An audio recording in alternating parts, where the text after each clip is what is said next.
Olá! Bom dia! Você está assistindo ao Repórter Visual, um programa acessível da TV Brasil. E as novidades sobre o nosso programa você também pode acompanhar pelo facebook.com/visual TV Brasil. O Repórter Visual começa agora, o primeiro programa jornalístico da TV brasileira feito em Libras. Uma pesquisa inédita feita pelo Procon de São Paulo mostra que mais da metade das pessoas ouvidas sofreu algum tipo de discriminação. O comércio é o lugar mais citado e a questão financeira é a principal causa do preconceito. Veja na reportagem de Vanessa Casalino. Desatenção do vendedor, um olhar desconfiado. No geral, esses comportamentos no comércio se baseiam na aparência do consumidor. A partir daí, o preconceito se manifesta na primeira oportunidade. Eu comprei o produto à vista e ao sair eles me barraram, a loja apitou, né? E eles me barraram, só que no momento estava saindo eu e um outro casal. Barraram eu e o outro casal passou. E abriram, revistaram a sacola, revistaram minha mochila na época, para saber se realmente, se eu tinha pego alguma coisa e tal. Diego explica que na época tentou procurar a justiça e expor o caso, até para evitar que outras pessoas passassem pelo mesmo sofrimento, mas desistiu. Corri atrás de advogados para saber qual rumo tomar da situação. E eu trabalhava na época, então eu tinha que abdicar do serviço para correr atrás disso, e aí eu não tinha todo esse tempo. Uma pesquisa feita pelo Procon mostra que mais da metade dos entrevistados disseram ter sofrido algum tipo de preconceito ao tentar ou realizar uma compra. E a grande maioria afirma que esse preconceito se deve à condição financeira, por ter aparentado não ter dinheiro suficiente para adquirir o produto. Depois veio o preconceito por causa da raça ou cor, 15% dos casos, e por ser mulher, 8% do total. Por ser LGBT, idoso ou pessoa com deficiência, foram citados em seguida. A maior parte das ocorrências foi em lojas, mas aconteceram também em bancos ou financeiras e até em locais que prestam serviços públicos. O levantamento mostra ainda que em mais de 70% dos casos, a discriminação se deu de forma sutil, disfarçada. Você tem poucas testemunhas, você não deixa nenhum vestígio material daquela conduta discriminatória, mas mesmo assim, 30% das atitudes discriminatórias são ostensivas, chegando à agressão física, agressão moral ou à recusa de atendimento. Por exemplo, impedir fisicamente a pessoa de entrar no estabelecimento comercial. Em geral, quando sofre discriminação, o consumidor não faz nada, silencia. Apenas 4% denunciam as autoridades. Uma delas é o Procon. Qualquer tipo de ação discriminatória que ela venha a sofrer em um estabelecimento comercial, ela deve procurar as autoridades competentes. Ela não pode se calar. Mas por que será que até hoje, um país tão diverso como o Brasil, continua tendo esse tipo de preconceito? Há um longo caminho ainda para a nossa sociedade enfrentar, ultrapassar, para que ela seja efetivamente democrática e republicana, para que ela integre as pessoas e integre não só pelo consumo, mas pelo respeito à dignidade do ser humano, porque é disso que se trata. Na segunda reportagem da nossa série sobre o tráfico de pessoas, a gente mostra que ele sustenta uma rede internacional de exploração sexual de mulheres, meninas e transexuais. O tráfico de pessoas é um crime que alimenta vários tipos de atividades ilegais e clandestinas, mas uma delas se destaca. A maior parte dos casos de tráfico está relacionada à rede de exploração sexual. É também por isso que a maioria das vítimas são mulheres. Nós temos uma vertente nova, porque as redes sociais têm facilitado muito o aliciamento. Então, o perfil continua o mesmo. São, a grande maioria, mais de 80% dos casos para exploração sexual ainda continuam sendo mulheres e meninas. E sempre na idade de 21, 22 anos até 28 anos. O tipo mais comum é para a exploração sexual. Os traficantes eles iludem a vítima e a vítima inicialmente até quer ir com eles para o exterior, porque eles fazem falsas promessas, ilusões, dizendo de ganhos extraordinários, de empregos fantásticos, de boa vida no exterior, mas nada disso é verdadeiro. E só vai perceber isso quando chega no local. Em muitos casos são para exploração sexual, né? E a pessoa vai ter a ciência de que vai chegar lá, vão privar os documentos pessoais, né? Vai ameaçar aquela pessoa, então há uma ameaça envolvida aí para aquela pessoa se submeter a um tipo de exploração sexual. Na chegada, já é subtraído dela o passaporte e aí ela já toma conhecimento que tem uma dívida, às vezes de 10, 15 mil euros. E a partir daí, então, cada programa que ela faz, eles destinam para ela uma parte para sobrevivência e uma parte para quitar as dívidas.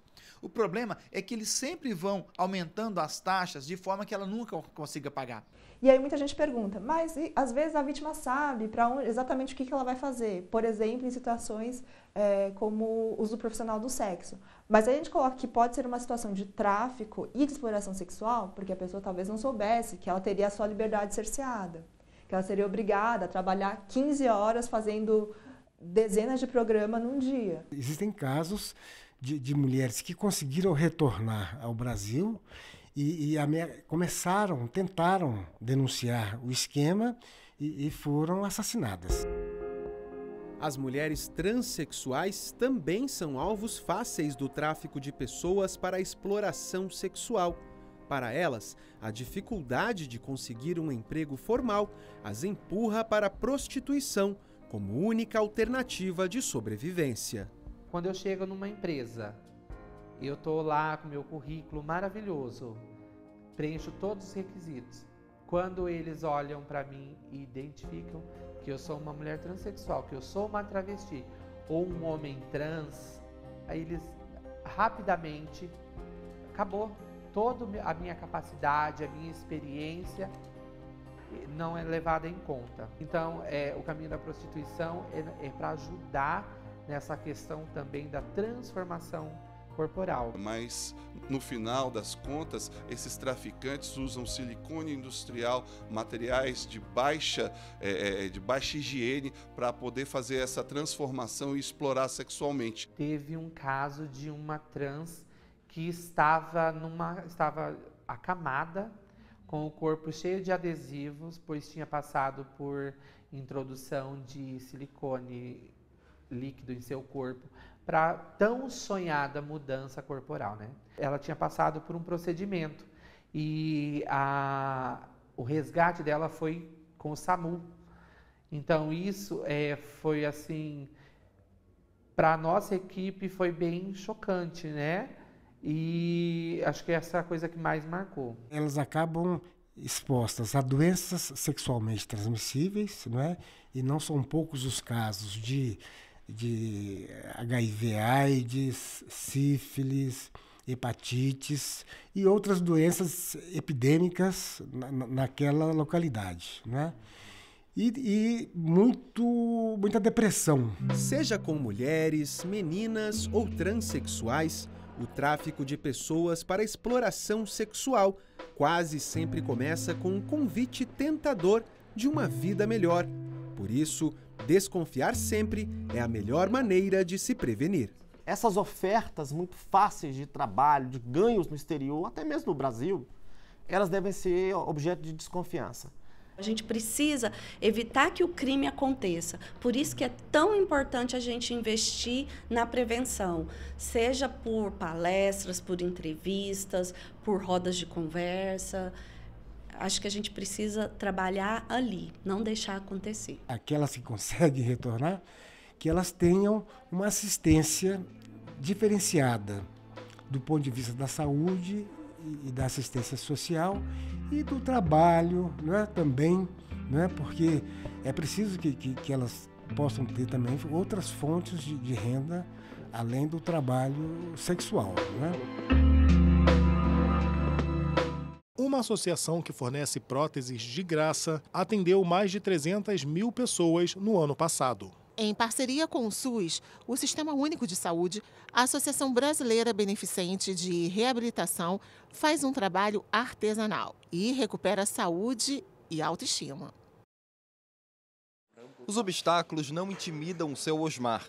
Por causa do diabetes, ele precisou ter as 2 pernas amputadas. Depois de um novo processo de readaptação, ele celebra a conquista de se locomover utilizando apenas muletas. Agora estou treinando em casa e hoje é o primeiro dia que eu saio.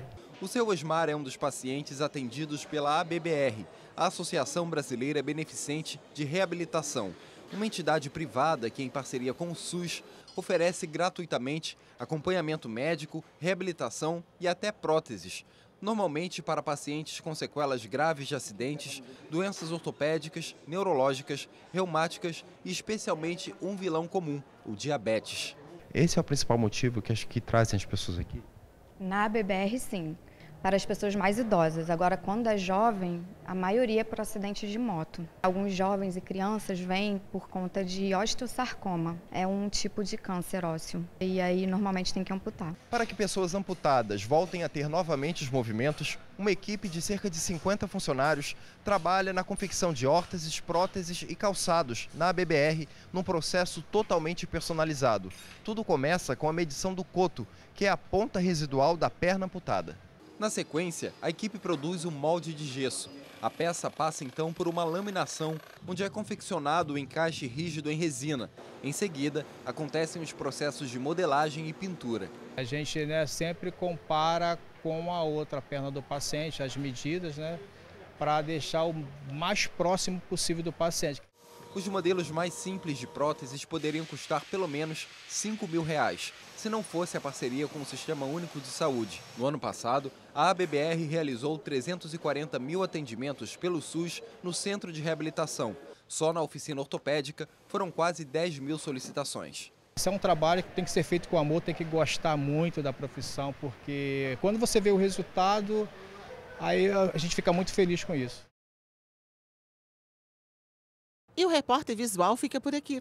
Pelo WhatsApp você tem um canal direto de comunicação com a gente. Anota aí o nosso número: 021 974 522 300. Tchau, muito obrigada pela companhia. Bom dia para você, tchau.